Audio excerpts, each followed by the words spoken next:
Hello everyone, welcome to teaching Pathshala. तो जैसे कि आपको पता है कि कल आपके सिटी इंटीमेशन स्लिप को जो है रिलीज़ किया गया है और काफ़ी ज़्यादा ब्लंडर जो है इस बार अगेन एनटीए ने क्रिएट किया है। मुझे समझ नहीं आता कि बच्चे ने जो भी ऑप्शन भरा है सिटी का, उन ऑप्शन में से उनको सही ऑप्शन देने में मतलब क्या दिक्कत आती है, वी डोंट नो। मतलब हमेशा का ही ये सेम ब्लंडर है इनका। जिस बच्चे ने जम्मू कश्मीर भरा है उसको नोएडा दे दिया गया है, जिसने नोएडा भरा है उसको जम्मू कश्मीर भेज दे दिया गया है। मतलब जिस बच्चे का ये समझ में नहीं आता कि नोएडा वाले को जम्मू कश्मीर क्यों भेजना है और जम्मू कश्मीर वाले को नोएडा क्यों भेजना है, उनको अपनी सही-सही जगह पे भेज देने में क्या दिक्कत है? तो ये ब्लंडर मैं आपको बता दूँ पिछले 2 साल से हो रहा है, यानी पिछले लगभग 3 से 4 अटेम्प्ट से ये सेम ब्लंडर हो रहा है। Is what happening. तभी जो है रेयरली कोई बच्चा होता है, गिना-चुना ही कुछ परसेंटेज ऑफ बच्चे होते हैं जिनको कि उनका डिज़ायरेबल सेंटर मिलता है। मैक्सिमम का ब्लंडर इसी तरीके से होता है। तो मैं आपको एक सॉल्यूशन बता रही हूँ, ठीक है? क्योंकि कंप्लेन करने का फ़ायदा नहीं है। इनको हर बार ये सेम चीज़ को कंप्लेन किया जाता है, हर बार मेल किया जाता है कि आप इस चीज़ को प्लीज़ रेक्टिफ़ाई कीजिए, नेक्स्ट अटेम्प्ट में जो है कोशिश कीजिए कि ये केस ना हो।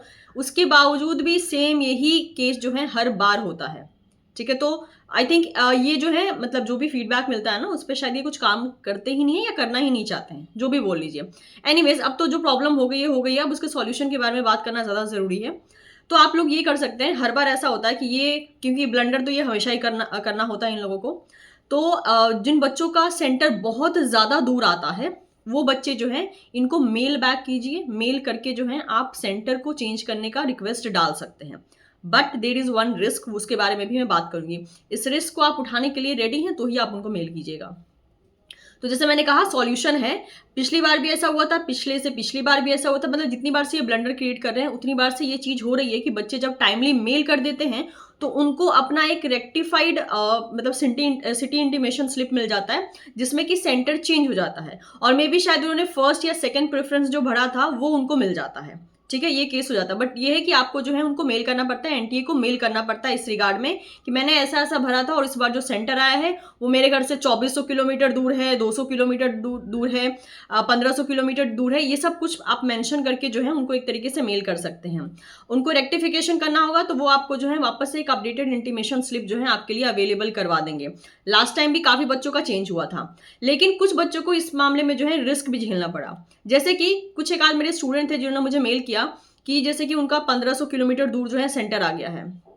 उन्होंने टिकट वगैरह करा लिया है, वो रेलवे स्टेशन पे ट्रेन का वेट कर रहे हैं, तब उनके मोबाइल में ये मैसेज घुस रहा है कि हाँ, उनका जो है एग्ज़ाम सेंटर चेंज कर दिया गया है और वो एग्ज़ाम सेंटर उनके सिटी में ही उनको दे दिया गया है। तो ये केस भी हुआ था, मतलब कहते हैं ना एग्ज़ाम से जस्ट कुछ घंटों पहले जो है ये मेल आ रहा है। तो ये सबसे बड़ा रिस्क है। तो अगर इस रिस्क को रेडी मतलब कि उठाने के लिए आप रेडी हैं, तो ही आप जो है चेंज रिक्वेस्ट डालिए। क्योंकि अभी तो वैसे टाइम है, लगभग 8 दिन का टाइम है, तो चांसेस हैं कि अगर रेक्टिफिकेशन होना होगा तो लगभग 2 से 3 दिन के अंदर ही हो जाएगा, जिससे कि आपको एक रफ आइडिया मिल जाएगा। लेकिन ये जो एक रिस्क फैक्टर है ना, भले ही ये रिस्क फैक्टर 2 से 3% ही क्यों ना हो, बट है कि मान लीजिए कि आपने ट्रेन की टिकट्स वगैरह करा ली हैं, या फिर आप मान लेते हैं कि अगर आपके कोई रिश्तेदार उस सिटी में रहते हैं जिस सिटी में आपका सेंटर पड़ा है और आप 2-3 दिन पहले ही जाके वहाँ बैठ गए और आपको पता चले कि आपने रिक्वेस्ट जो डाली थी उसको एक्सेप्ट कर लिया गया है और आपका सेंटर चेंज हो गया है, तो फिर से आपको अपनी सिटी में ट्रैवल करना पड़ सकता है। और ज़्यादातर केसेस में देखा गया है कि ये जो रिक्वेस्ट डालने पे जो सिटी चेंज होती है ना, वो ठीक-ठाक मिलती है। मतलब आपके आस-पास एरिया में ही मिलती है, मे बी आपका फर्स्ट या सेकंड जो प्रेफ़रेंस होता है उसके अकॉर्डिंग मिलती है। तो ये एक सॉल्यूशन है, बट रिस्क के साथ है, जो कि मैंने आपको बताया है। ये रिस्क सभी स्टूडेंट को झेलने को नहीं मिला था, लेकिन कुछ परसेंटेज ऑफ स्टूडेंट ऐसे थे जिनको कि ये रिस्क झेलने को मिला था। जैसे मैंने आपको केस बताया कि कुछ बच्चे जो हैं 2-3 दिन पहले ही उस सिटी में जाकर बैठ गए थे क्योंकि कोई उनके रिश्तेदार वहाँ पे थे। फिर उनको मेल आया कि यस, आपने जो रिक्वेस्ट डाली है उसको एक्सेप्ट कर लिया गया है और आपका नया सेंटर अब ये रहने वाला है। तो उनको वापस से जो है अपनी पुरानी सिटी में ट्रैवल करना पड़ा।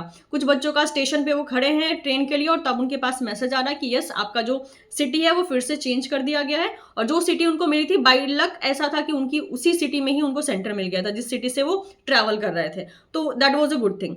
तो ये कुछ रिस्क है और सॉल्यूशन भी मैंने आपको बताया। तो जिन भी बच्चों का ऐसा सेंटर पड़ा है जहाँ पे कि ट्रैवल करना बहुत मुश्किल है, ठीक है? मतलब इम्पॉसिबल रेंज में आ जा रहा है, जिसके कारण आपको अपने एग्ज़ाम छोड़ने की नौबत चली आ रही है। तो ऐसे केस में आप ये कर सकते हैं कि उनको दैट इज़ एनटीए को मेल कीजिए कि आपका जो एग्ज़ाम सेंटर है, उसको एक तरीके से चेंज कर दिया जाए और डिज़ायरेबल एग्ज़ाम सेंटर दिया जाए, जहाँ पे पहुँचना जो है समहाउ इन 8 दिनों में पॉसिबल हो। तो मैं उम्मीद करती हूँ कि ये सजेशन आपके लिए यूज़फुल रहेगा। और अगर आपका सेंटर चेंज हो जाता है तो just let me know in the comment section, ताकि आपकी बातों के बेसिस पे जो है बाकी स्टूडेंट्स भी अपनी प्रॉब्लम का जो है सॉल्यूशन देख पाएँ।